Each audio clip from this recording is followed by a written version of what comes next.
He has the most imitated voice in cinematic history, yet the most impossible energy to actually nail down. Nobody shatters the tough guy illusion like these friends and co-stars. And somehow every wild story always traces back to one man, Sylvester Stallone. Yeah, I used to hear Sylvester Stallone sort of saying, doing a lot of swearing like that, talking about I just had one of those days, and his mother loving came out to bust his ass. What about you? I had one of those days. What about you, Alan? Yes, I've had one of those days too. My mother sent me to the corner shop for a packet of lemon puffs, and I came back with happy faces.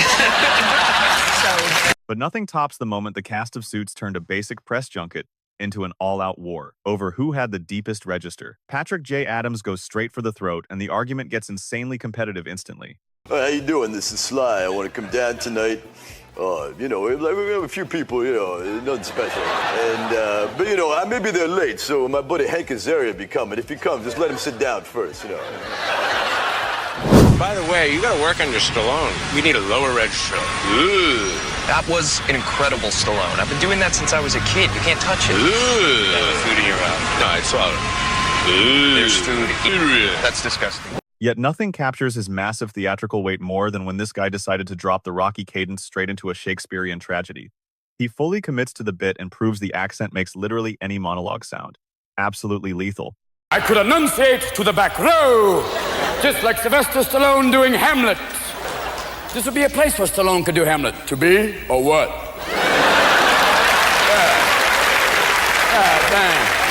You do Sylvester Stallone, don't you? Yeah, I do. I like as Hamlet. Sylvester Stallone as Hamlet. To be or not to be. What is noble in the mind to stuff the slings and arrows of outrageous sport, or to take a sidewinder helicopter and napalm an entire village. Yeah, I do all my own stunts, you know what I mean?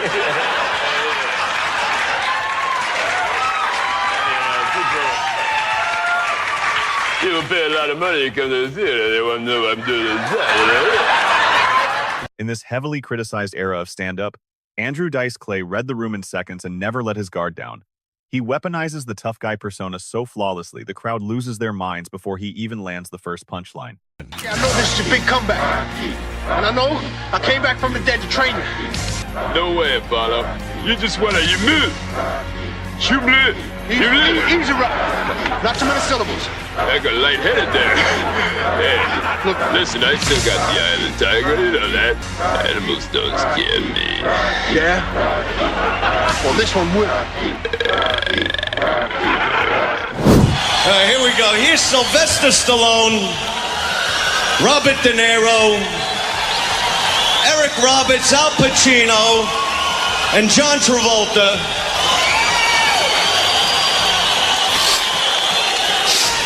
Hey, yo, fellas.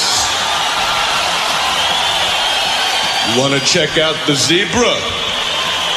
Yo, who wants to see the zebra at De Niro? You want to see the zebra? Tommy Davidson has a sixth sense for finding the darkest humor in the most pure moments.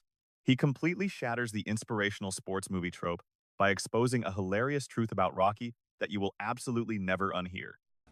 Remember that Rocky coach? Classic scene. He comes into his house at night. Rocky, you can be the champion. We can be rich, and I won't have to play the penguin anymore. I remember one time a guy put a nail in his glove and put a hole right in my cheek, Rocky. Is that right? Dark side too, didn't he? My house stinks. My house stinks. I never asked you for no favors. You don't think I know what's going on around here? You would assume professional comedians have the market entirely cornered, but this unknown guest drops a flawless mic that hits harder than a left hook.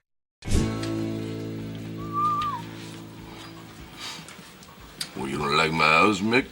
Mick, I ain't got no locker, huh?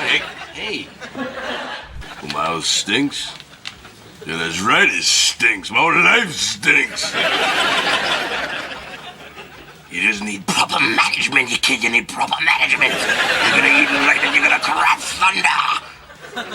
But if you want the absolute masterclass, you skip the iconic movie quotes and go straight to his daughter.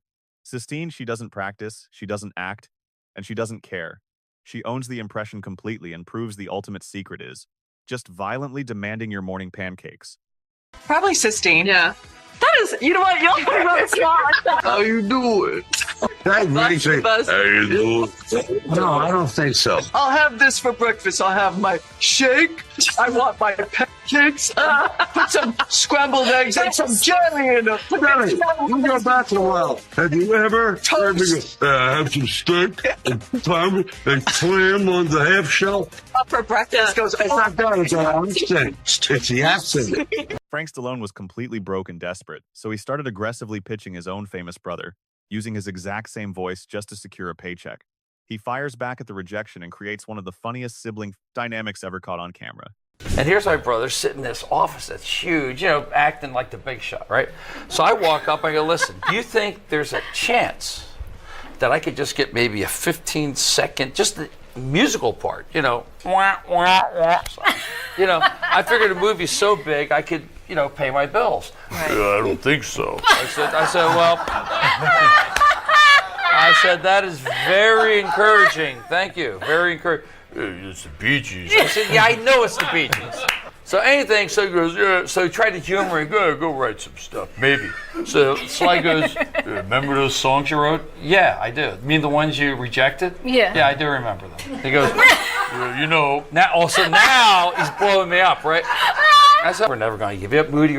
And John's eating, he's going, wow. He's going, that's just what I'm looking for. I'm going like, I think I was eating a calamari, like the tentacle came through my sinuses or something.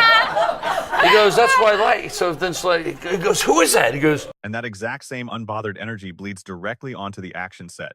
Jason Statham was literally sinking to the bottom of the Black Sea while filming The Expendables 3 and looked up to find the legend just standing there doing this. Sylvester Stallone, he lives up we're like in a gated community. He lives over there. And he wasn't invited. The security, they had security helicopters like it was the president. Yeah. They're like, Mr. Washington, Rocky's out front. He's pacing. he's like looking in the gate. I said, should we let him in? I'm like, yeah, let Sylvester come in. Yeah. They said he was outside looking sad. Like, man. Hey, Mr. Mandela, how you doing? Yo, Adrian. Mr. Mandela here. Over here. So I'm in the truck there and I slam on the brakes where I'm supposed to stop. Nothing happens. Next thing you know, I've hit two cameramen. I literally thought I'd killed them. It was like a split second later, sinking fast, straight to the bottom. I look out, I said, where's Sly? And he's, you know, stood on the side of the dock there with his iPhone, like that, going, hey, Jason, you need a towel?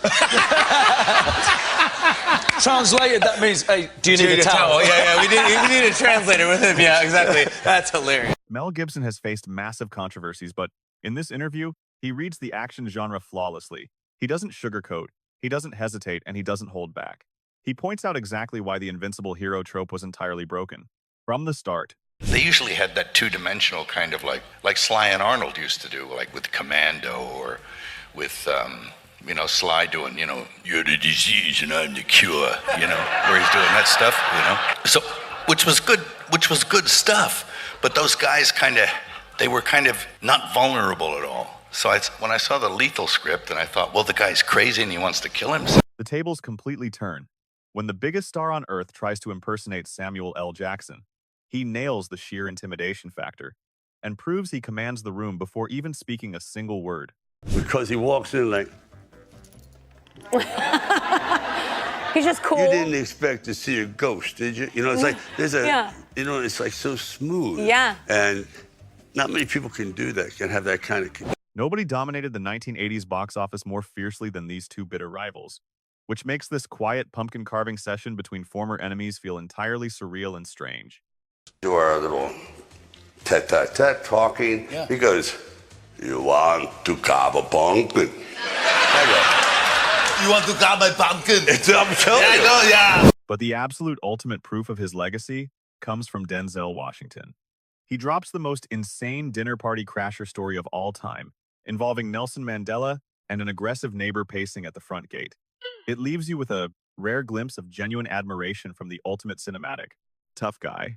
And a guy came in and said, you know, sir, Mr. Stallone keeps walking back and forth in front of the house, like trying to hop over the fence, looking like, you know, trying to...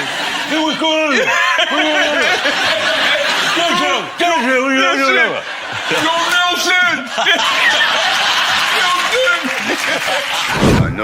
I know, but I'm not there yet. Yeah, but I think that you can be the champ, Rob. Well, why are you telling me that? Well, because I think it...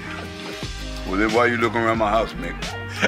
If you think I'm such a champ, why are you looking around my house? Now you want me to fight the fight. People ask me for my phone number. You don't think I know what's going on here?